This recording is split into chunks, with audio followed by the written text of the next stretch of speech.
Hey out there, it's York. Just bringing you a short video on how to maybe approach people a little differently and talking to them about a plant-based diet. I realize that our subconscious nature is to protect ourselves and to defend ourselves from harm, from being wrong.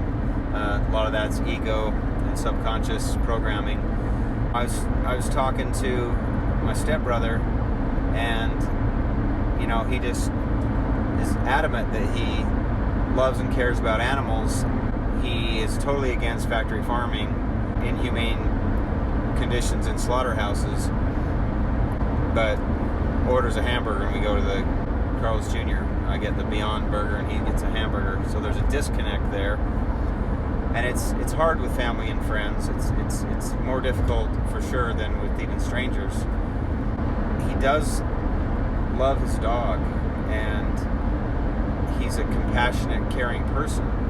I couldn't reconcile the difference between him saying he cares about animals in slaughterhouses with the fact that he still has to eat meat, or thinks he has to eat meat. And I know a lot of that can be ego-based, the conditioning that we've had as men to, manly men eat meat, and you can't get protein without meat, and, you're somewhat less of a man or less masculine if you eat fruits and vegetables. I get all the social influences and all the conditioning and all the traditional upbringing that we've all had that just embeds it in your brain that it's a necessity and that it's okay and that it's normal.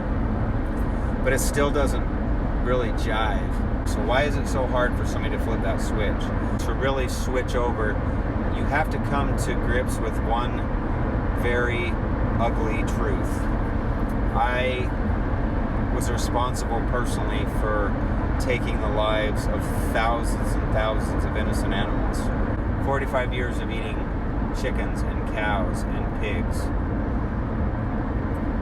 Thousands and thousands of lives. And there's nothing you can do about the past. I try and go by the saying, the very best time to go vegan would have been when I was born.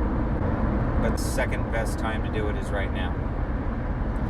So I believe that the human brain's ability to protect itself is powerful.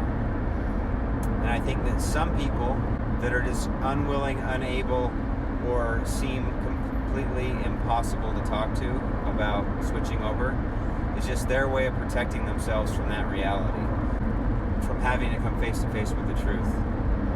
It's a tough pill to swallow, man. It's a big, big deal. And the only thing you can do is just make a decision and move on and help as many people as possible do the same thing. So, as you're talking to people, keep in mind that they're just human and they really don't know what they don't know. Try and approach it in a way that is sensitive to their ego and to their subconscious, and tell your story. If I admitted to myself that it was wrong to eat animals, what does that mean for all of the years that I've been doing it? How can I live with that? But what I found was, once I switched over, my heart started to heal, and I realized that though I can't do anything about the past, I can move forward from this point, and I can do the least amount of harm possible, both personally and by reaching out to other people and sharing the truth with them, and hopefully encourage them to take the same path. I hope this helps you in any of your activism talks or discussions with friends and family around the dinner table, to help open some eyes, open some hearts, and save some lives. Peace.